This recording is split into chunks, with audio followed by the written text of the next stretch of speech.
गुरु तुम हो ज्ञानी ज्ञान के दाता, मुनि गुरुवर को करके प्रणाम गाऊं मैं, ध्याऊं मैं सुबह शाम। पुलक सागर एक नाम एक नाम। इस कार्यक्रम के प्रसारण पुण्यार्जक परिवार हैं श्री सुधाकर जी अग्रवाल, जितेंद्र कुमार सुधाकर जी अग्रवाल, ट्रस्टी जिन शरणम तीर्थ, संरक्षक पुलक मंच परिवार श्री रामपुर, सौभाग्यवती प्रिया जितेंद्र कुमार अग्रवाल, अध्यक्षा पुलक मंच परिवार श्री रामपुर, राष्ट्रीय शिक्षा मंत्री पुलक मंच परिवार, संयोजिका जिन शरणम छात्रावास, अध्यक्षा आचार्य शांति सागर पाठशाला श्री रामपुर, कुमारी समृद्धि चिरंजीव सार्थक अग्रवाल परिवार श्री रामपुर, जैन एग्रो इंडस्ट्रीज, निर्माता कॉटन सीड ऑयल और एग्रो उत्पाद, plot number A180, MIDC Shri Rampur, जिला अहमदनगर, महाराष्ट्र। भगवान महावीर के अमर संदेश जीव दया की राह पर चलते हुए भारत गौरव राष्ट्र संत आचार्य श्री पुलक सागर जी गुरुदेव की प्रेरणा से वात्सल्य धारा ट्रस्ट द्वारा संचालित एक महान अभियान, शिक्षा और सेवा समय की मांग, वात्सल्य धारा एक समाधान, मानवीयता की दुनिया में बढ़ते कदम, वात्सल्य धारा एक प्रकल्प अनेक, सुशिक्षा सुस्वास्थ्य शिविर, औषधि वितरण, वात्सल्य धारा रुग्ण वाहिनी, अहिंसा प्रसाद, माँ जनवाणी संग्रहालय, जीव दया, गौ सेवा, कन्यादान, वात्सल्य धाम। सामर्थ्य अनुसार सहयोग राशि प्रदान कर हमसे जुड़ें। बैंक खाता विवरण निम्नवत है, अथवा आप अपनी धनराशि दिए गए QR कोड को स्कैन करके हमें UPI द्वारा सीधे भेज सकते हैं। आपके द्वारा दिया गया दान आयकर की धारा 80G के अंतर्गत कर मुक्त है। पूछताछ हेतु संपर्क करें। मानव जीवन है, जाति अलग अलग हो सकती है, धर्म अलग अलग हो सकते हैं, परंपराएं अलग अलग हो सकती हैं, लेकिन आदमी की आदतें, आदमी की फितरतें वही रहती हैं। ध्यान रखना। एक बड़ी समस्या लेकर आया हूं मैं आपके बीच। बड़ी सार्वजनिक समस्या है। अभी तो माइक ही है समस्या। सार्वकालिक समस्या है, सार्वभौमिक समस्या है। सार्वजनिक इसलिए है कि हर व्यक्ति के जीवन से जुड़ी हुई समस्या है। सार्वकालिक इसलिए है कि पहले भी वो समस्या थी, आज भी है और आगे भी रहेगी, इसका कोई हल मिलने वाला नहीं है। सार्वभौमिक, बच्चों के जीवन में भी वही समस्या है, बड़ों के जीवन में भी वही समस्या है, बूढ़ों के जीवन में भी वही समस्या है, अमेरिका में भी वही समस्या है, भारत में भी वही समस्या है। बहू है तो उसके जीवन में भी वही समस्या है, सास है तो उसके जीवन में वही समस्या, पति है तो उसका भी वही प्रॉब्लम है, पत्नी है तो प्रॉब्लम है, भाई है तो प्रॉब्लम है।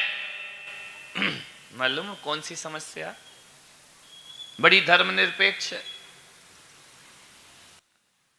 धर्म निरपेक्ष है, जाति निरपेक्ष है, उम्र निरपेक्ष है। ऐसा मत समझो कि ये समस्या केवल सागवाड़ा में है। ओबरी में भी यही समस्या, आगे चीतरी में भी यही समस्या, उदयपुर भी इससे पीड़ित है। हर लोगों के जीवन में एक समस्या है, और वह समस्या यदि कोई है, गोद में लेटे हुए बच्चे को भी वही प्रॉब्लम है जो सोफे में बैठे हुए दादाजी को है। सबको, महिलाओं में भी है, पुरुषों में भी है। और वह समस्या केवल इतनी है, कल एक महिला मेरे पास आई, बोली महाराज कुछ करो। मैंने कहा क्या करूं? बोले मुझे गुस्सा बहुत आता है, सबसे बड़ी समस्या क्रोध। बोले कोई हल बता दो मुझे। मैंने कहा ऋषभ वाटिका में आना, वहां बताऊंगा। मैंने कहा कोई ओटी में नहीं आई है, जनरल वार्ड में आ, वहां बात करेंगे। हर जगह समस्या है, आदमी क्रोध से पीड़ित है। बहू को भी गुस्सा आता है, सासों को भी गुस्सा आता है, पूरी फैमिली को गुस्सा आता है, ज्ञानी को भी गुस्सा आता है, पंडित जी को भी गुस्सा आता है, साधु संतों को भी गुस्सा आता है। गुस्सा बहुत बड़ी समस्या है। जीवन एक रंगमंच है, जीवन एक रंग भूमि है, लेकिन हम ऐसे होते हैं कि उस रंग भूमि को रणभूमि बना के जीते हैं। मान्यवर, कंट्रोल रखो थोड़ा सा। एक सूत्र दे रहा हूं, जीवन सुखी हो जाएगा। क्रोध को मिटाना है। यहां बड़े बड़ी दुकानें हैं, बड़े बड़े प्रतिष्ठान हैं, फैक्ट्रियां हैं, बड़े बड़े व्यापारी लोग हैं। आज मैं भी अपनी यहां पर दुकान खोल रहा हूं और उस दुकान का आज मैं उद्घाटन करने जा रहा हूं। सब व्यापार कर रहे तो मैं क्यों नहीं करूं? मैं कब तक कस्टमर बना रहा हूं, ध्यान रखना। कस्टमर किसे कहते? जो कष्ट से मर जाए वो कस्टमर, ध्यान रखना। मैंने कहा मैं भी एक दुकान खोलूंगा, ऋषभ वाटिका में खोलूंगा। और वही मैं कह रहा हूं कि आप भी एक दुकान खोल लेना, जीवन तुम्हारा समाधान हो जाएगा, जीवन में सुख मिल जाएगा। मेरी दुकान न सोने की है, न चांदी की है, न हीरे की है, न मोती की है, न सब्जी की है, न भाजी की है। मेरी दुकान कुछ ऐसी दुकान है, थोड़ी सी हटके है। और मैं कह रहा हूं, एक व्यक्ति आया, बोले महाराज बेरोजगार हूं, कुछ काम बताओ। मैंने कहा मैं बताता हूं, मेरी दुकान में शामिल हो जा, रोजगार ही रोजगार मिलेगा। बड़े बड़े रोजगार वाले तेरे पीछे पड़ेंगे, तेरा नरक जैसा घर स्वर्ग में बन जाएगा। बोली कौन सी दुकान खोलूं? मैंने कहा एक काम कर, दिल में लव फैक्ट्री लगा ले। पहली फैक्ट्री, 3 फैक्ट्रियां दे रहा हूं आपको। दिल में लव फैक्ट्री लगा ले, दिमाग में आइस फैक्ट्री लगा ले, और जुबान में शुगर फैक्ट्री लगा ले। तेरा जीवन अपने आप निहाल हो जाएगा। इससे बड़ा सुख जीवन कौन से? 3 फैक्ट्रियां मैंने दी हैं। दिल में लव फैक्ट्री लगाओ, दिमाग में आइस फैक्ट्री लगाओ, और जुबान में शुगर फैक्ट्री लगा लो। तुम्हारा जीवन इतना धन संपन्न से परिपूर्ण हो जाएगा। अरे दौलत भी वो सुख नहीं देती है जो मेरी 3 फैक्ट्रियां तुम्हारे जीवन को आनंद प्रदान करेंगे। दिल में प्यार रखो, दिमाग ठंडा रखो, और जुबान मीठी रखो। क्रोध भग जाएगा, ज्यादा देर नहीं, क्रोध को भगने में फिर ज्यादा समय लगने वाला नहीं है। लेकिन आदमी ऐसे जीता है, ऐसे जीता है, हमसे कोई कुछ नहीं कह सकता, हम किसी की सुनने वाले नहीं, तू कौन होता है? अब बताओ, बहू सास ने सोच रखा है कि बहू को ना बदल दूं, बहू को ना बदल दूं, कसम खा रखी है कि बहू को ना बदल दूं तो ललिता पवार मेरा नाम नहीं, ध्यान रखना। तो बहू ने सोच रखा है तेरे जैसी हजारों आई, तू मुझे नहीं, मैं टस से मस होने वाली। अब क्या होगा? अब क्या होगा? बोलो। सास सोच रही कि बदल के रख दूंगी, बहू कह रही टस से मस नहीं होंगी, मैं भी खूब लड़ी मर्दानी, वो तो झांसी वाली नहीं सागवाड़ा की रानी थी। झांसी वाली को कब तक लेते रहोगे मेरे भाई? बहू ने सोच रखा है तू कितना भी कर ले, मैं बदलने वाली। अब क्या होगा? क्या होगा? इधर बताओ पंडित जी, अब क्या होगा? सास कह रही कि मैं फूलन देवी से कम नहीं, वो कह रही मैं झांसी की रानी से। अब क्या होगा? बोलिए, पीछे बोलो, अब क्या होगा? अत श्री महाभारत प्रस्तुत करता गोदरेज। अब उस घर में महाभारत होगी और कुछ भी होने वाला नहीं है, ध्यान रखना है। कुछ नहीं होगा, केवल महाभारत होगी। घर क्रोध की अग्नि बन जाएगा, घर में स्वर्ग आने वाला नहीं। कितना भी मंदिर में दीप जलाओ, धूप जलाओ, अष्टकर्म विध्वंसनाए, कोई विध्वंसनाए नहीं होने वाला, ध्यान रखना है। मान्यवर, मंदिर के दीप जलाने से जीवन में आन ज्ञान प्राप्त नहीं होता है। अरे दिलों को जलाना बंद करो, ये जीवन में सुख प्रदान किया करता है, ध्यान रखना। 1000 दीप जला के भगवान की आरती करते हो, मान्यवर दिया जलाओ, मेरा विरोध नहीं है। दिया से दिया जलाओ, प्रकाश होगा। दिया से दिया जलाओ, प्रकाश होगा। दिल से दिल मत जलाओ, सर्वनाश होगा, ध्यान रखना। दिल से दिल मत जलाओ। बच्चों को ज्यादा समझ में आ रहा है, बाकी तो ऐसे बैठे कि जैसे उठावने में आए हो, ध्यान रखना। मान्यवर निवेदन आपसे सोचना है आपको। बोला गया कि महाराज हमने सुना है कि जैसों को तैसा, हमारे ज्ञानी तो कह गए जो तो को कांटा बोए ताको तू वो फूल, है ना। जो तुझे कांटा चुभोए उसको तू फूल दे, ये हमारे ज्ञानियों ने कहा।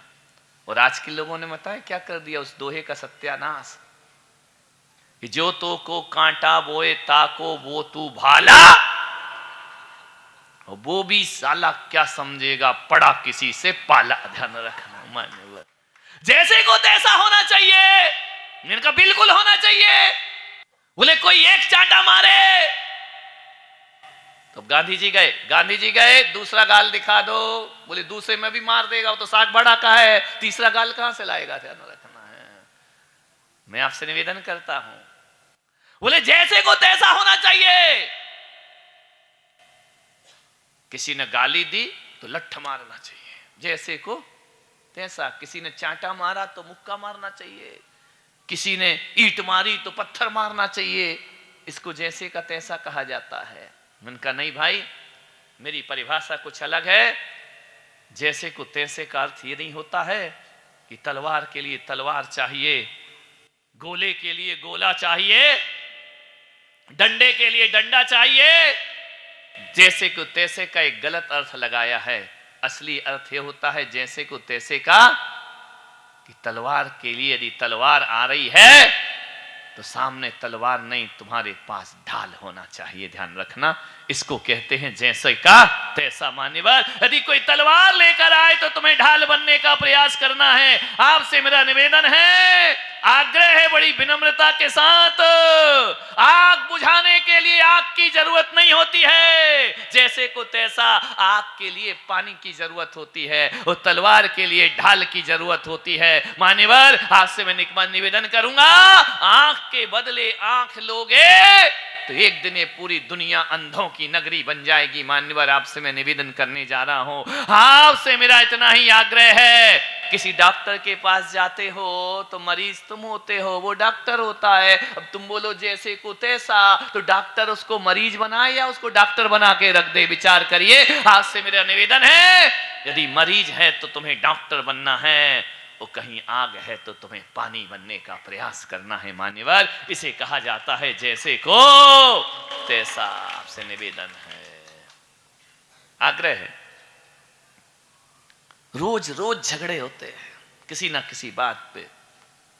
आधे तो लड़के ही आए होंगे, इसमें बैठे होंगे, तू मैं तो हो ही गई होगी। पत्नी ने कहा होगा, पति ने कहा चाय बना, मैं चली प्रवचन में, नहीं बनाती, मैं जा रही, मेरा टाइम हो गया।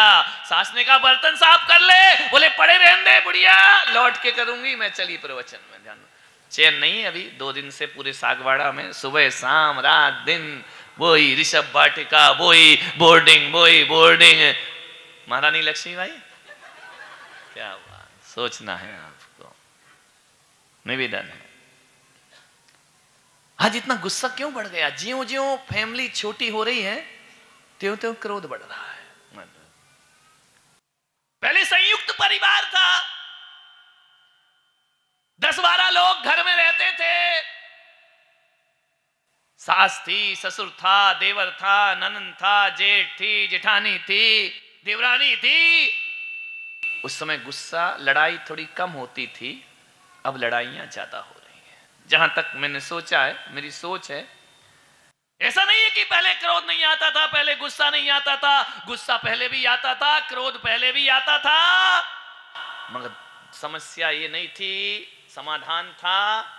संयुक्त परिवार थे, 10-12 लोग थे, एक को गुस्सा आता था, दूसरा संभाल लेता था। ध्यान रखना, बहू को गुस्सा आया तो बेटे को दादाजी डांट दिया करते थे, पति को गुस्सा आया तो सास संभाल लिया करती थी, ननंद संभाल लिया करती थी। अब संभालने वाला कोई है ही नहीं। ध्यान रखना, हम 2 और हमारे, बोलो, एक, वो भी जयपुर में पढ़ रहा है, हम 2 और हमारा कोई नहीं।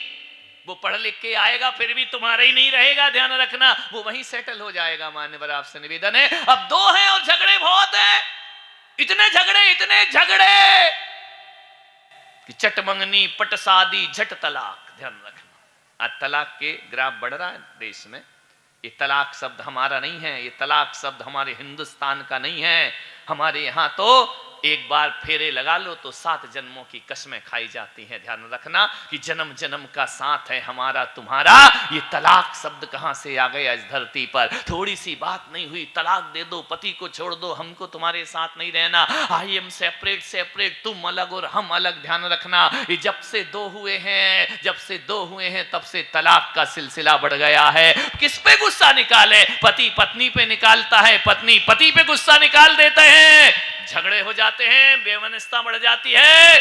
इसलिए मैं चाहता हूं, आपसे इतना ही निवेदन करना चाहता हूं कि हिंदुस्तान में फिर से संयुक्त परिवार की अवधारणा होना चाहिए, संयुक्त परिवार होना चाहिए। भगवान महावीर के अमर संदेश जीव दया की राह पर चलते हुए भारत गौरव राष्ट्र संत आचार्य श्री पुलक सागर जी गुरुदेव की प्रेरणा से वात्सल्य धारा ट्रस्ट द्वारा संचालित एक महान अभियान, शिक्षा और सेवा समय की मांग, वात्सल्य धारा एक समाधान, मानवीयता की दुनिया में बढ़ते कदम, वात्सल्य धारा एक प्रकल्प अनेक, सुशिक्षा सुस्वास्थ्य शिविर, औषधि वितरण, वात्सल्य धारा रुग्ण वाहिनी, अहिंसा प्रसाद, माँ जनवाणी संग्रहालय, जीव दया, गौ सेवा, कन्यादान, वात्सल्य धाम। सामर्थ्य अनुसार सहयोग राशि प्रदान कर हमसे जुड़ें। बैंक खाता विवरण निम्नवत है, अथवा आप अपनी धनराशि दिए गए QR कोड को स्कैन करके हमें UPI द्वारा सीधे भेज सकते हैं। आपके द्वारा दिया गया दान आयकर की धारा 80G के अंतर्गत कर मुक्त है। पूछताछ हेतु संपर्क करें। इस कार्यक्रम के प्रसारण पुण्यार्जक परिवार हैं श्री सुधाकर जी अग्रवाल, जितेंद्र कुमार सुधाकर जी अग्रवाल, ट्रस्टी जनशरणम तीर्थ, संरक्षक पुलक मंच परिवार श्री रामपुर, सौभाग्यवती प्रिया जितेंद्र कुमार अग्रवाल, अध्यक्षा पुलक मंच परिवार श्री रामपुर, राष्ट्रीय शिक्षा मंत्री पुलक मंच परिवार, संयोजिका जनशरणम छात्रावास, अध्यक्षा आचार्य शांति सागर पाठशाला श्री रामपुर, कुमारी समृद्धि चिरंजीव सार्थक अग्रवाल परिवार श्री रामपुर, जैन एग्रो इंडस्ट्रीज, निर्माता कॉटन सीड ऑयल और एग्रो उत्पाद, plot number A180 MIDC Shri Rampur, जिला अहमदनगर, महाराष्ट्र।